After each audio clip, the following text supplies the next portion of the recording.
Un saludo para todos. Desde Forum queremos seguir dialogando acerca de la relación entre la Constitución, la democracia y la inteligencia artificial. Para eso, la profesora Natalia Ocampo Galeano nos va a ofrecer algunas reflexiones que tienen como objetivo identificar los principales aspectos de esta relación, especialmente cuáles son las restricciones más grandes que pueden sufrir los derechos. Profesora Natalia, la escuchamos. Muy buenos días para todos. El objeto de este espacio es hablar de unos temas fundamentales, a saber, la democracia, la constitución y la inteligencia artificial. Para el efecto, propongo abordar los siguientes tópicos. Primero, hablaremos de la democracia constitucional, los derechos principales que en este caso tendrían que ver tanto con la democracia como con la inteligencia artificial, y luego pasaremos a hablar de la inteligencia artificial.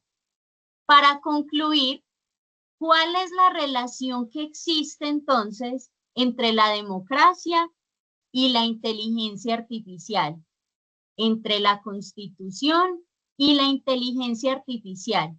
¿Qué implica la inteligencia artificial y su uso para la democracia y en general para nuestros derechos?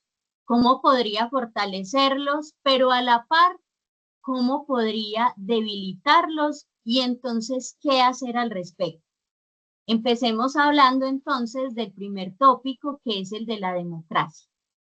Para hablar de la democracia, remitámonos a la etimología de la palabra. La democracia se compone de los siguientes términos: demos y kratos. Demos, que significa pueblo, y kratos, que significa gobierno. Acá se da la relevancia de la etimología. ¿Por qué? Porque supone, por tanto, que la democracia es el gobierno del pueblo.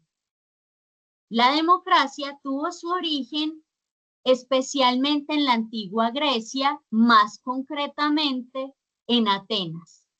Y allí se establecieron las bases del sistema de gobierno mayoritario.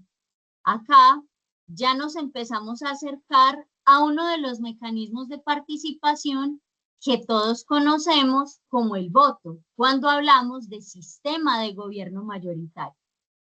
El primer paso que se dio hacia la democracia fue a través de Solón. ¿Quién era Solón? Un estadista ateniense que inició en el año 594 a.C. y otorgó derechos a todos los ciudadanos atenienses en virtud de su riqueza. Pero acá hay que aclarar que incluso el grupo de más bajas rentas, incluso los grupos de más bajos recursos tenían derecho al voto. Sin duda, la democracia ateniense o griega, que fue la base para la democracia que tenemos actualmente, era lejos de ser perfecta. De hecho, seguía existiendo la esclavitud, lo cual se constituye en una paradoja cuando se habla de democracia. Y al respecto, muchos filósofos la criticaban. Por ejemplo, Platón o Aristóteles llegaron a criticar sus fallas. Platón consideraba que la elección de puestos por sorteo implicaba dejar cargos gubernamentales en manos de personas muy poco capacitadas. Y Aristóteles, por su parte, consideraba que se trataba de una oligarquía encubierta por tener como prioridad máxima el beneficio de unos pocos. Así las cosas, la democracia entre los siglos III hasta antes de Cristo hasta el XIX tuvo una larga historia, porque desde las democracias antiguas tuvo incluso una degeneración al punto que se había considerado que la democracia era una palabra negativa, tuvo enormes críticas. Sin embargo, la democracia es aquella que tenemos hoy. Pasemos entonces, dado este contexto breve histórico, a la definición de la democracia y a la democracia en la Constitución. A partir de esa etimología que vimos al principio, la democracia debería ser entonces, ¿qué? Debería ser o es un régimen político donde el pueblo es el que manda, es decir, donde el poder recae sobre el pueblo. Sin embargo, se debe tratar de una mayoría limitada, a pesar de hablar del poder del pueblo, como ya lo vamos a ver. Pero para hablar del poder del pueblo, ¿qué deberíamos entender por poder? Pensemos, por ejemplo, en la película, para quienes no la han visto, la podrían ver, que además es muy buena. Pensemos en la película Náufrago. Un trabajador de una empresa de correos va en avión y este avión sufre una falla y se cae. Este trabajador sobrevive y queda solo en una isla desierta. Al quedar solo, no tiene ningún tipo de poder. ¿Qué significa esto? Que el poder es entendido en la medida que se tiene sobre otros. Pero este personaje adopta una pelota de voleibol y la denomina Wilson. A pesar de ser un objeto, bien le puede hacer sentir a él que tiene el poder sobre algo. A través de este ejemplo podemos entender un poco lo que es el poder. Por eso, cuando se habla del poder del pueblo, es el poder del pueblo sobre el mismo pueblo. Pero entonces, ¿cómo funciona la democracia? ¿Cómo funciona ese poder del pueblo sobre el pueblo? La democracia funciona a través de dos momentos. En un primer momento, el pueblo actúa como gobernante pleno, cuando ese momento se surte durante las elecciones, por ejemplo, dado que el pueblo es quien toma directamente las decisiones. El pueblo es quien se forma de manera libre, es quien gesta una opinión a través de la información que recibió de los distintos candidatos y va a votar para ver quiénes serán sus representantes. En ese momento en el que vota, el pueblo actúa como gobernante. Pero también existe un segundo momento, que es cuando el pueblo pasa a ser gobernado. Es donde hablamos de la democracia representativa, en la que la ciudadanía transmite la misión representativa del poder. Esa democracia también puede ser entendida como democracia liberal y es un sistema que tiene fundamento en el pueblo, pero que termina estando a cargo de las personas que fueron designadas como nuestros representantes, elegidas de forma periódica por parte de la ciudadanía. Por eso es que el poder popular termina siendo o se termina resolviendo a través del poder electoral y se caracteriza por el pluripartidismo y el respeto por las garantías de los grupos de minorías. Por eso inicialmente les decía que en la democracia hablábamos de unas mayorías limitadas. Pero entonces, ¿quiénes son esas personas a las que designamos como nuestros representantes? Mencionemos, por ejemplo, al poder legislativo. El poder legislativo es el Senado y los representantes a la Cámara. Ellos son nuestros representantes en el ámbito nacional. El poder ejecutivo, que es el presidente en el ámbito nacional, pero que en el ámbito departamental y municipal sería nuestro gobernador y nuestro alcalde. Entonces, la democracia es parte de nuestro régimen y se encuentra establecido dentro de nuestro texto constitucional, surgiendo entonces la denominada democracia constitucional. ¿Qué es? Es un sistema político en el cual se permite a toda la ciudadanía participar libremente en los procesos electorales de los partidos políticos. Esto implica que los electores consiguen ser los detentadores de un poder en esta etapa, al tener la capacidad para elegir al gobierno y al legislativo, pero también para controlarlo, que es otro modo de participación ciudadana. Por consiguiente, la ciudadanía tiene dos tipos de participación dentro de los procesos políticos. Una que es indirecta y se da cuando elige a las personas que van a ser sus representantes en el Parlamento y en el gobierno, y quienes adquieren la facultad para tomar las decisiones a nivel político.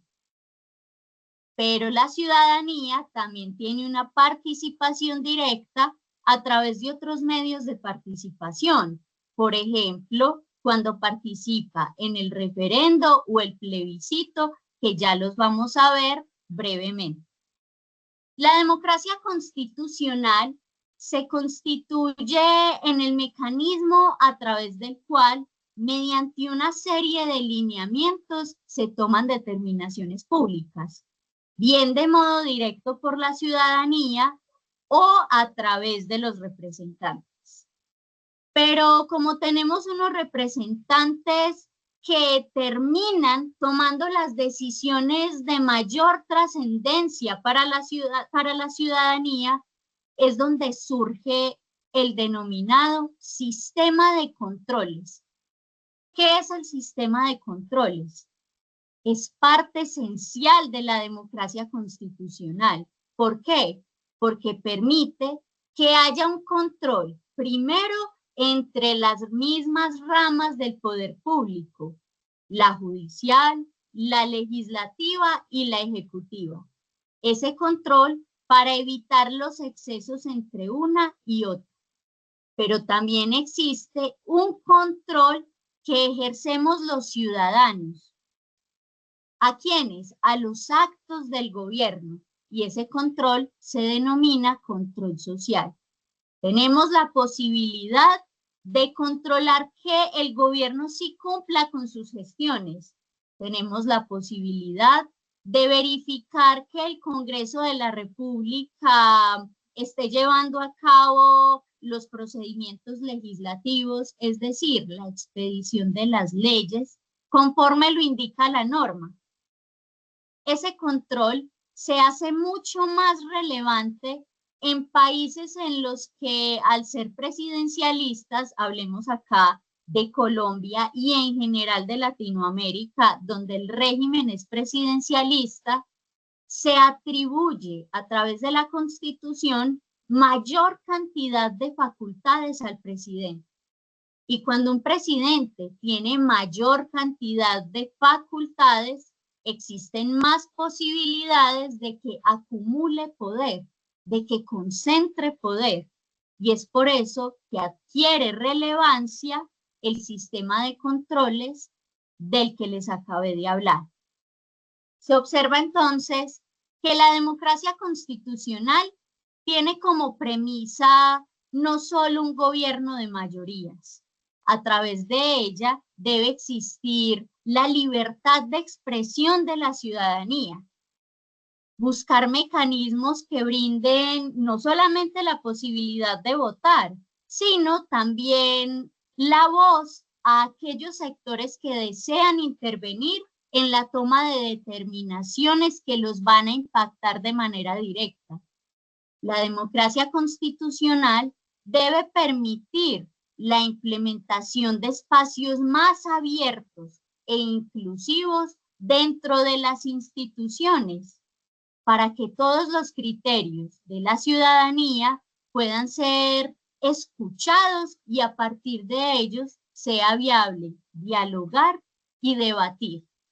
Es por eso que la democracia debe ir más allá del voto. Es por eso que la democracia debe ir más allá incluso de los mecanismos propios de participación. Pero antes, abordemos brevemente los mecanismos de participación. Al principio hablábamos del voto, que es el que todos conocemos, y es el mecanismo de participación más usado, atendiendo a que existen elecciones que se deben efectuar regularmente. Por ejemplo, vamos a votar cada 4 años por quién va a ser nuestro alcalde, o por quién va a ser nuestro presidente, o por quienes van a ser nuestros representantes. Pero también existen otros mecanismos de participación. Hablemos, por ejemplo, de la revocatoria del mandato. Los ciudadanos tienen la posibilidad, con unos requisitos establecidos en la ley, que es la ley 1757 de 2015, tienen la posibilidad de dar por terminado el mandato que se ha conferido al gobernador y al alcalde. Acá menciono específicamente al gobernador y al alcalde porque la revocatoria del mandato no procede para los presidentes. Y debe darse 12 meses después de la posesión, pero en ningún caso pueden darse trámites de votaciones para revocar el mandato en el último año de periodo de este gobernador o de este alcalde. Hablemos de otro mecanismo, como el cabildo abierto. El cabildo abierto es un mecanismo de participación eminentemente popular. Esto lo hace supremamente relevante. ¿Por qué?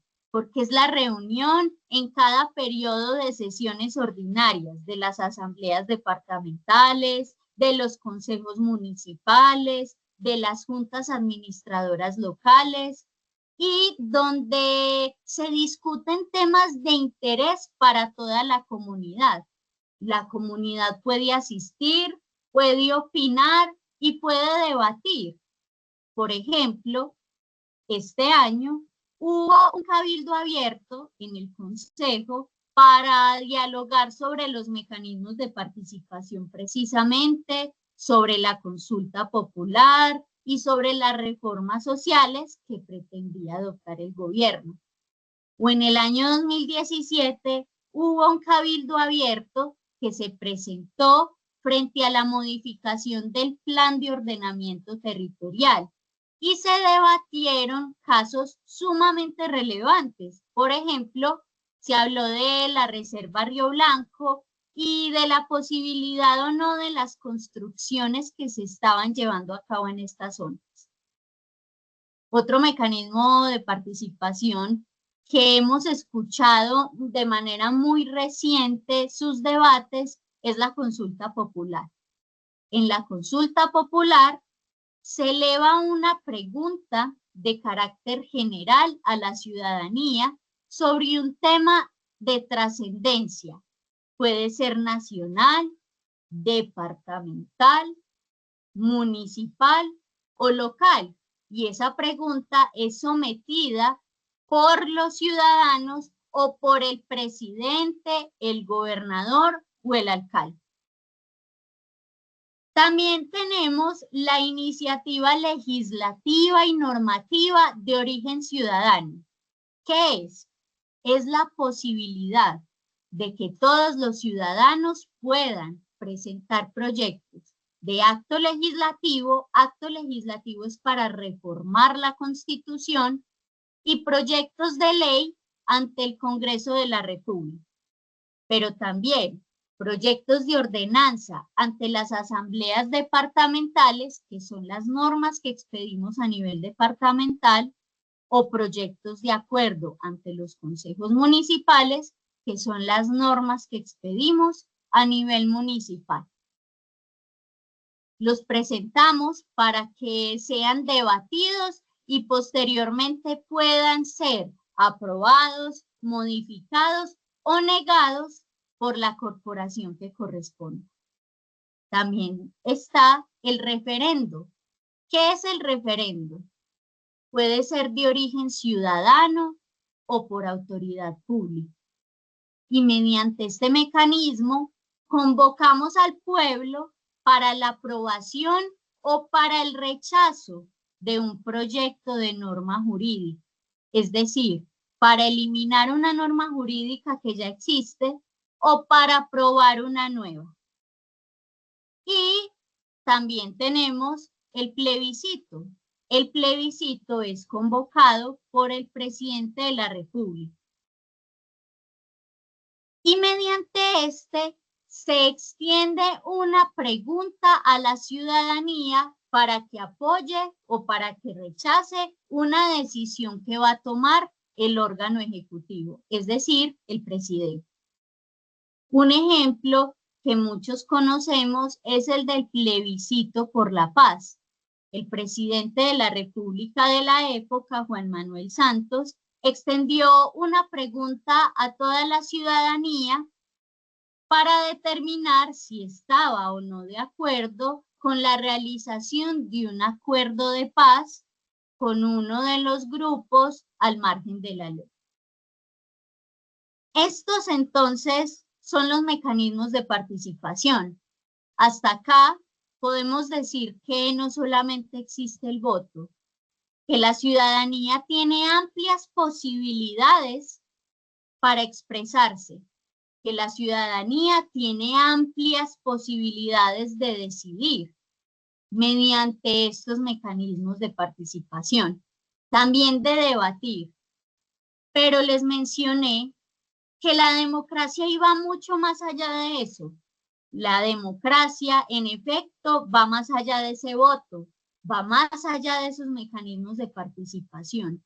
Existen otros mecanismos o existen otras formas a través de las cuales la ciudadanía tiene la capacidad de expresarse y eso también es democracia.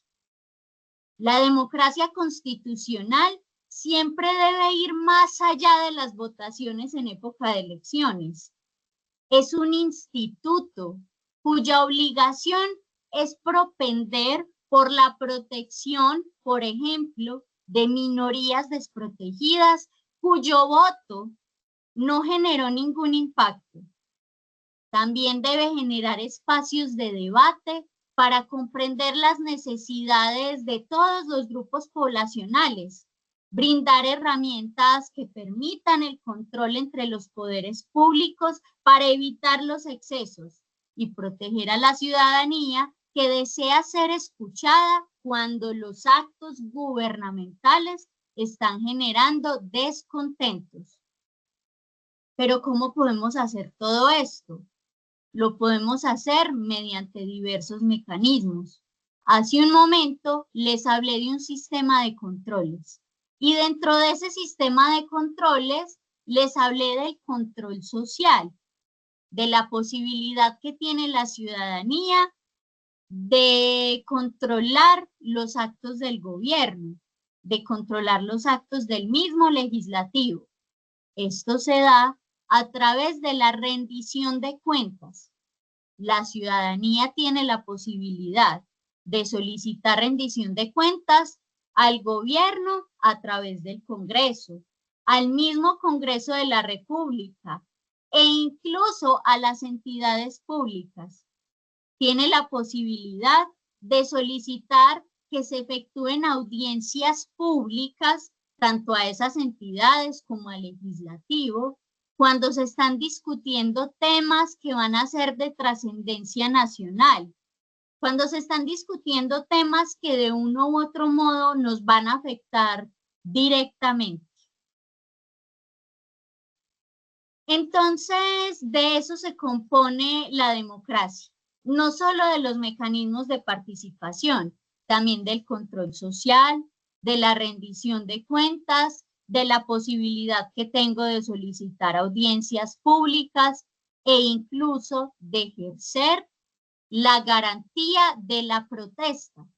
La protesta es un derecho fundamental. Ejercer este derecho permite a toda la sociedad y no solo a quienes participan de ella, una colaboración trascendental en los procesos de toma de decisiones. A través de la protesta manifiesto mi inconformidad frente a una decisión, frente a una política, y pido por la posibilidad de debatir, por la posibilidad de repensar esa decisión que se tomó o que se va a tomar. Concluyamos entonces con la democracia expresando lo siguiente. La democracia va más allá del ejercicio de mecanismos de participación. La democracia implica diálogo, implica deliberación. Sin embargo, requiere de una construcción de años e incluso de décadas, puesto que en general la democracia constitucional se encuentra rodeada de manipulaciones. Existe un desfiguramiento de la representación política. A pesar de la democracia, sigue existiendo la pobreza, sigue existiendo la desigualdad. Pero su fortalecimiento resulta obligatorio, resulta necesario seguir aplicando la democracia, es decir, frente a la pobreza, frente a la desigualdad y frente a la corrupción, resulta necesario ejercer más democracia, resulta necesario conocerla más a fondo para saber que no solamente a través del voto tenemos la posibilidad de expresarnos y que eso también es democracia. Entonces, es un sistema político, un régimen que asegura que el poder debe ser un poder público, es decir, que todos, que es de todos, que se difunde en la población y todo lo que se hace debe ser para el pueblo y por ese pueblo. Es una democracia institucionalizadora. Permite la creación del Estado, de una constitución, permite el desarrollo, permite su cambio e incluso permite su derogación total. Pero la democracia no es perfecta como lo mencionábamos. Hay corrupción, hay distanciamiento entre la ciudadanía y los representantes precisamente por esas razones, porque desconfiamos, porque tenemos una apatía aguda por la misma democracia y esto supone varios peligros, máxime con el fenómeno actual de la inteligencia artificial, que es el otro tema sobre el cual vamos a hablar. ¿Por qué?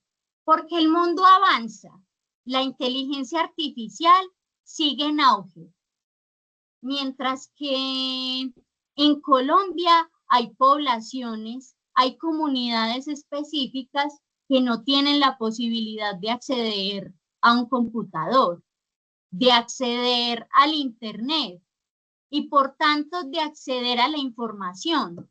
Significa esto que mientras un grupo específico de la población seguirá avanzando a la par con la inteligencia artificial, otro se va quedando más atrás.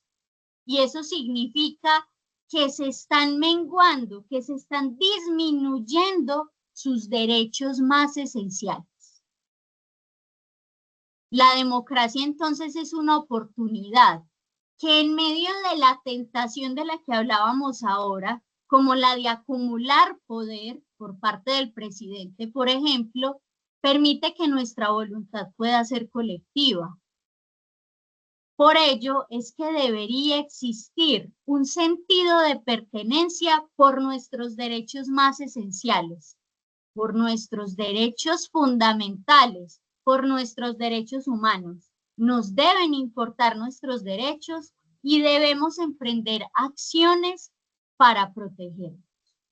Pero entonces, habiendo ya concluido la democracia, hablemos de su relación con la inteligencia artificial. Pero para hablar de esa relación, empecemos con lo siguiente. ¿Qué es la inteligencia artificial? La inteligencia artificial es el desarrollo de sistemas informáticos capaces de realizar tareas que normalmente requieren la inteligencia humana. Pero aclaremos algo. La inteligencia artificial no solo es la gestión, la programación o el diseño de sistemas de información. La inteligencia artificial también implica la captación de datos de todo nivel, algoritmos, programadoras e incluso los estados para motivar ciertos servicios. Desde acá, pensemos en un plano ideal de la inteligencia artificial. La inteligencia artificial podría ser beneficiosa. ¿Cuál es ese escenario ideal en la que es beneficiosa y en la que todos debemos pensar? Nos podría servir, por ejemplo, para controlar al Estado, para controlar al Congreso. Pueden existir herramientas mediante las cuales nos formemos cívicamente. Pueden existir herramientas mediante las cuales revisemos la rendición de cuentas de las entidades públicas. Pero resulta que la inteligencia artificial está yendo más allá de eso. Es algo múltiple que se puede aplicar incluso a cualquier disciplina. Es una categoría genérica que podría llegar a ser muy invasiva para nosotros, los seres humanos, y podría tomar el conocimiento social para ofrecer soluciones a problemas de la vida social. Acá vamos a evaluar algunos riesgos de la inteligencia artificial, aclarando que no por eso debemos volvernos enemigos de ella. Significa es que debemos conocerla para saber cómo la vamos a utilizar o para saber qué debemos hacer para que esa inteligencia artificial no debilite nuestros derechos, nuestra constitución y nuestra democracia. La inteligencia artificial tiene varias categorías. Hay una básica que es la información que hoy conocemos. Por ejemplo, pensemos en los chatbots mediante los cuales efectuamos compras, las aplicaciones de ubicación, los asistentes de voz como Alexa que nos permiten pedir búsquedas, reproducciones musicales, entre otros. Pero también hay otros tipos de inteligencia artificial. La intermedia, que puede igualarse o incluso desafiar algunas capacidades humanas. Y también está la más elevada, la superinteligencia, que podría incluso superar la capacidad humana. Son aquellas que pueden ser entrenadas por nosotros los seres humanos, pero que pueden generar a la par nuevos conocimientos. Y es acá cuando nacen unas necesidades en la inteligencia artificial. ¿Cuáles? La necesidad de la ética de la inteligencia artificial. ¿Para qué la vamos a usar? ¿Cómo la vamos a usar? ¿Y cómo la van a usar los gobiernos, las entidades públicas e incluso los privados? ¿Qué información se va a someter a esas herramientas de inteligencia artificial? Por eso es que surge la necesidad de una ética, de una regulación y de una autorregulación. Es decir, que las entidades que deciden hacer uso de estas herramientas deben tener la capacidad de proferir sus propios lineamientos, sus propios parámetros de uso de la inteligencia artificial que sean acordes con nuestro texto constitucional, es decir, con nuestros derechos fundamentales. Debemos tener claro que la inteligencia artificial debería ser una herramienta para nosotros. Si es una herramienta, significa que siempre primará la voluntad del hombre, del ser humano. pero entonces no debe ser un agente. ¿Por qué? Porque si fuera un agente, los humanos podríamos terminar siendo ampliamente inspeccionados y vigilados.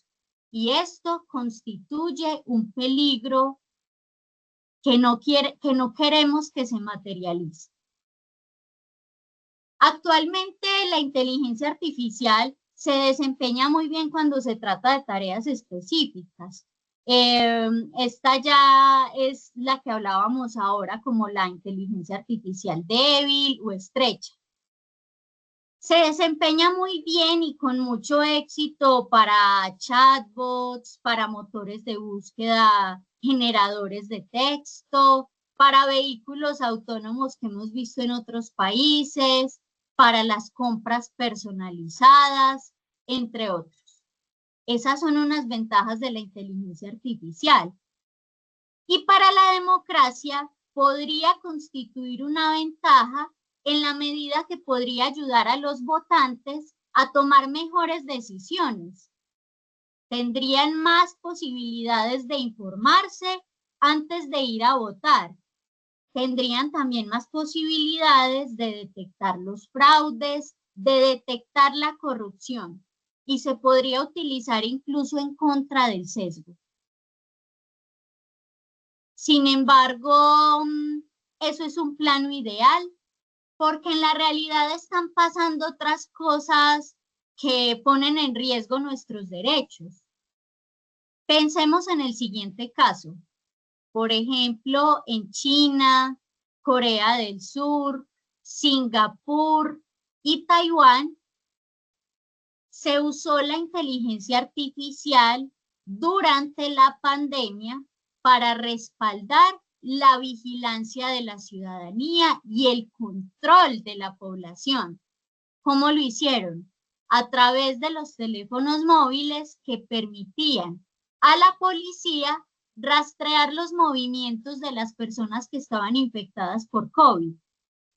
Es más, las compañías tecnológicas llegaron a pedir al gobierno estadounidense que les diera permiso para acceder a los datos personales de la ciudadanía. Esto es supremamente riesgoso para nosotros porque se trata de nuestra privacidad, se trata de nuestros datos sensibles a los cuales están accediendo para vigilarnos, y esto fue lo que pasó, por ejemplo, en 2020. Es decir, que esto ya se está dando desde hace mucho tiempo también.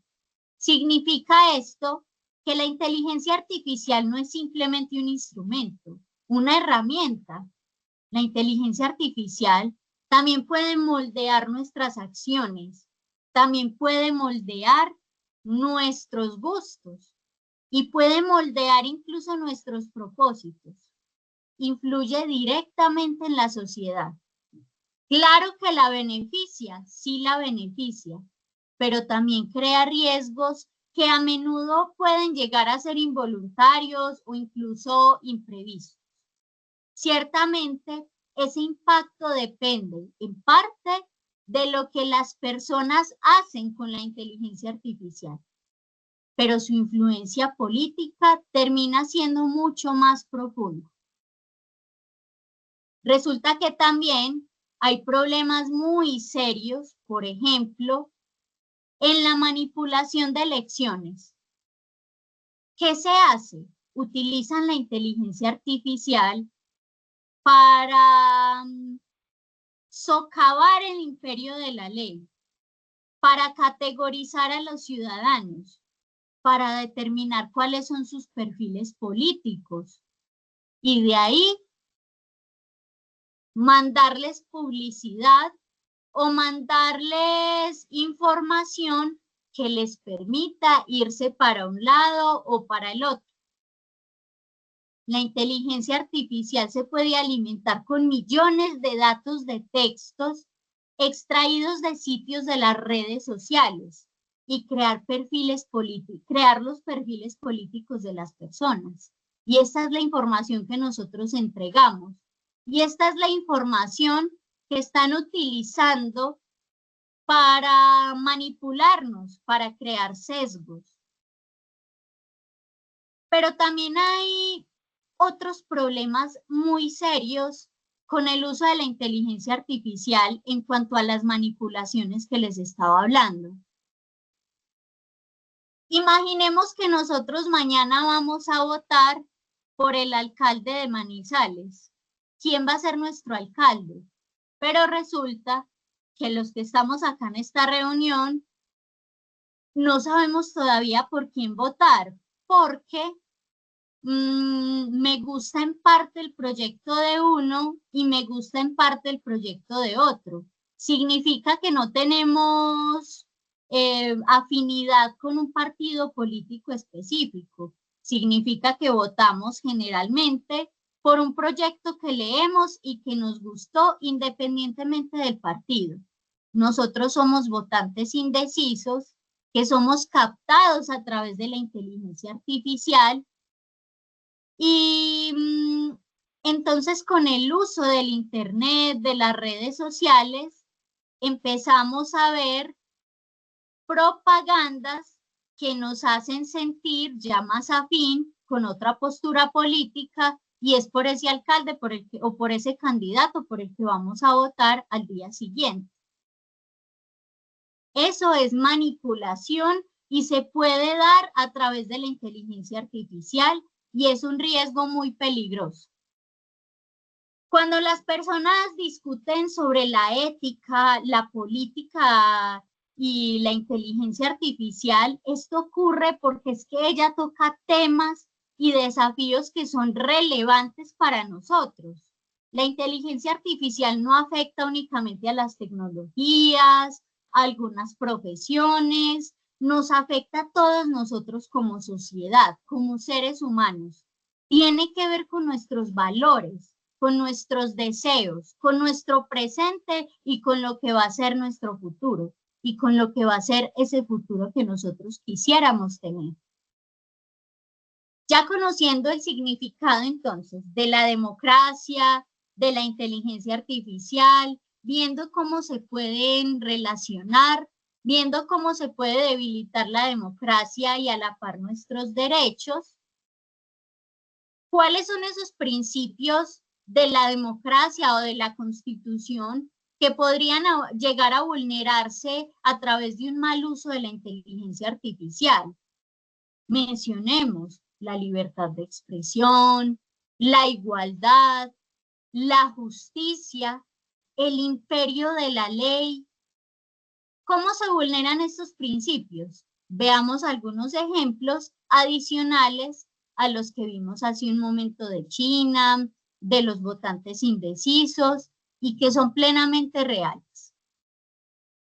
En marzo de 2018, un informante de Estados Unidos reveló a la empresa, reveló a la prensa cómo una empresa de consultoría política recogió más de 150 millones de perfiles de votantes para predecir e influir en la votación de Estados Unidos. Eso es lo mismo que les mencionaba ahora en un caso real. El escándalo no consistió solo en el hecho de que recogieran los datos sin consentimiento, lo cual ya es sumamente grave porque se trata de nuestra privacidad, porque se trata de derechos fundamentales, sino también porque esos datos fueron usados para influir en el comportamiento de voto de las personas.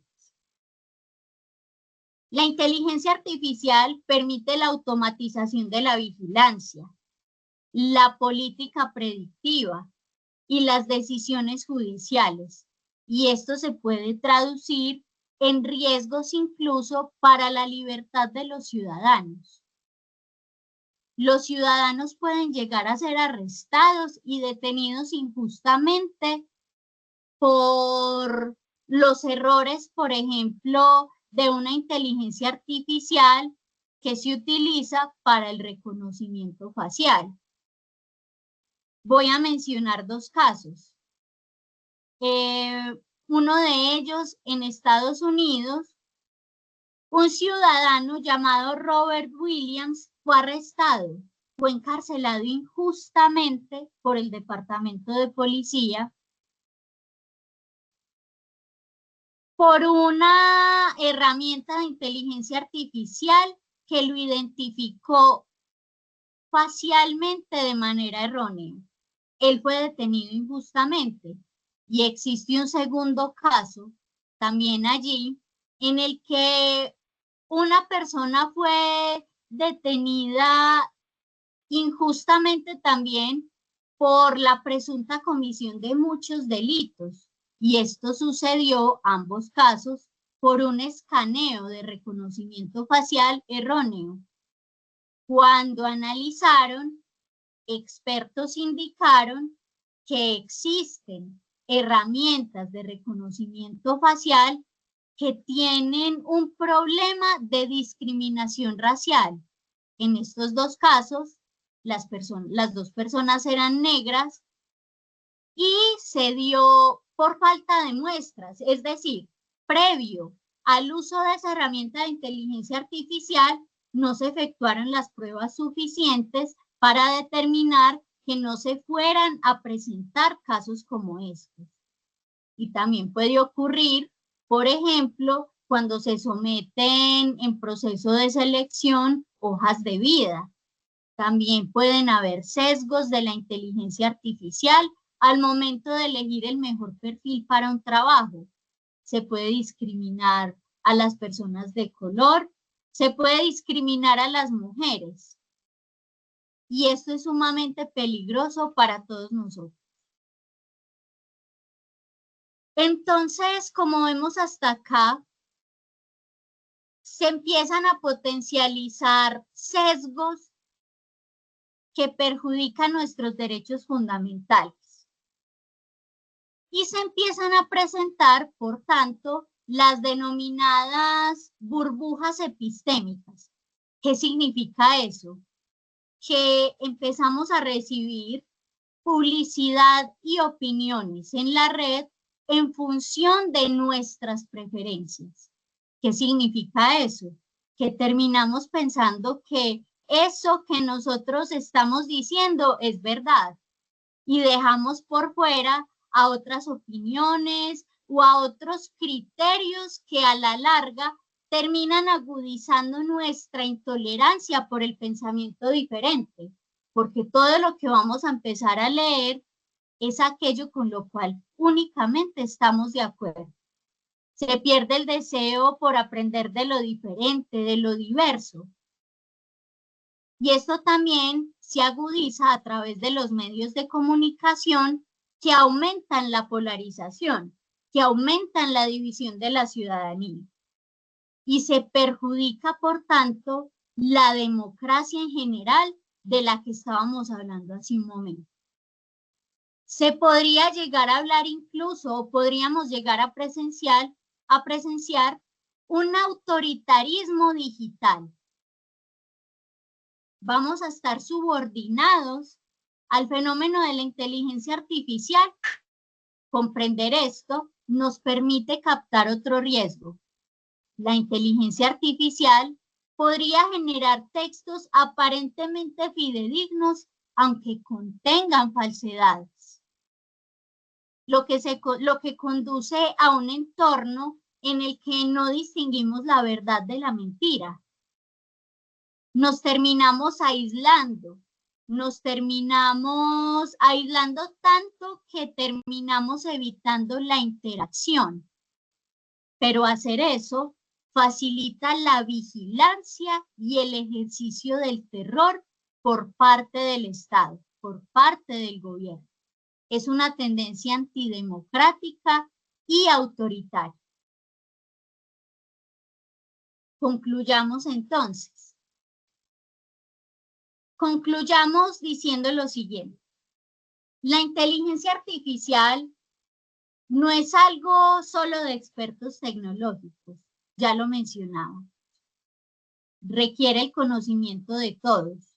Requiere la necesidad de una orientación a la educación e incluso al bien común. Requerimos herramientas que permitan la educación cívica, que permitan la posibilidad de controlar al Estado y que permita la posibilidad de acceder a información verídica.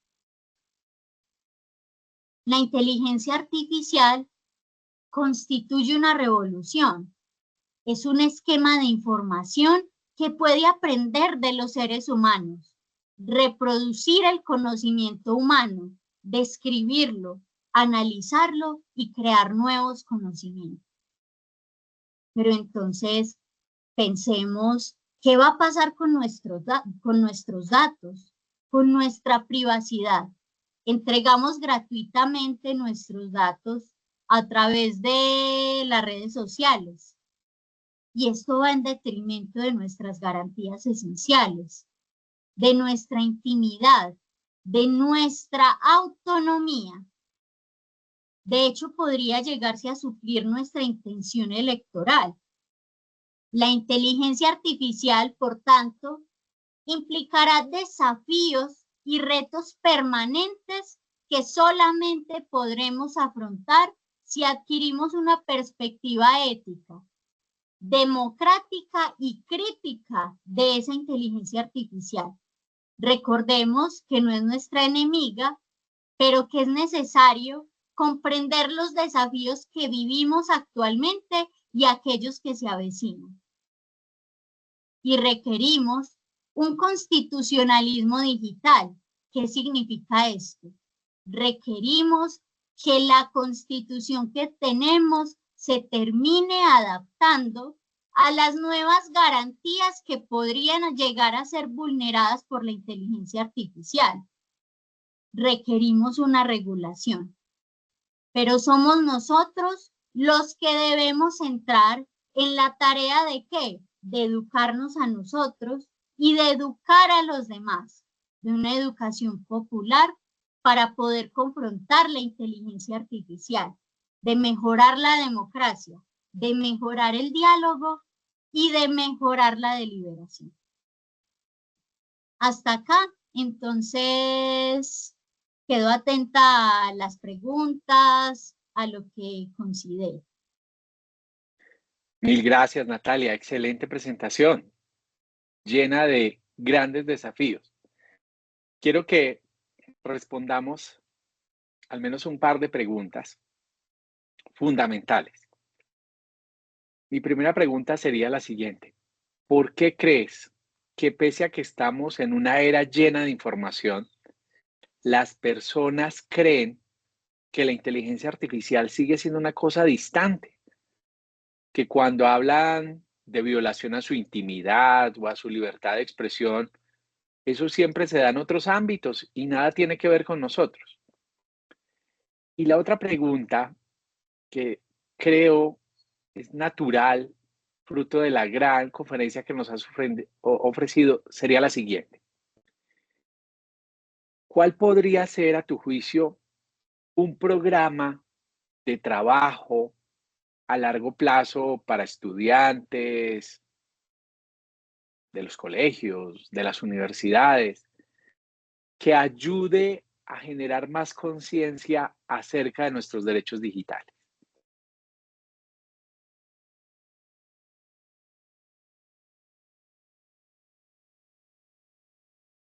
Bueno, muchas gracias, doctor Milton. Frente a la primera pregunta, en efecto, creemos que todas esas cosas que pasan son distantes, que no nos van a pasar a nosotros, que surgen en otros ámbitos. Lo creemos porque eso también es parte de lo que nos está mostrando la misma inteligencia artificial. Lo creemos porque consideramos que terminan siendo riesgos aislados, porque consideramos que sí son riesgos, pero que no siempre van a ocurrir o que no se van a materializar para nosotros. Vemos la inteligencia artificial con todas sus bondades y vemos los riesgos que, aunque conociéndolos, los vemos distantes a nosotros. Y eso pasa por la misma inteligencia artificial, por la misma información que recibimos. pero incluso pasa porque se nos olvida que nosotros entregamos datos personales cuando hacemos uso de las redes sociales.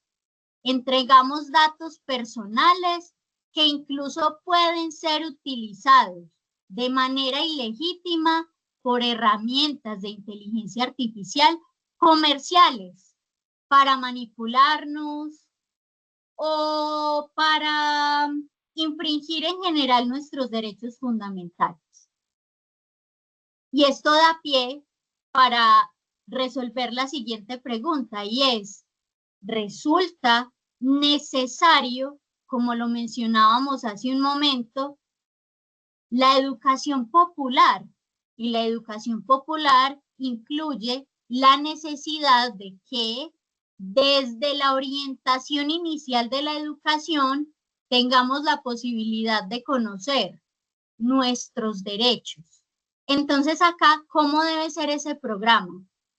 Un programa mediante el cual los estudiantes puedan conocer sus derechos fundamentales, sus derechos humanos, que puedan conocer los mecanismos que se pueden utilizar para defender o para defendernos en caso de que evidenciemos que esas garantías fundamentales están siendo vulneradas.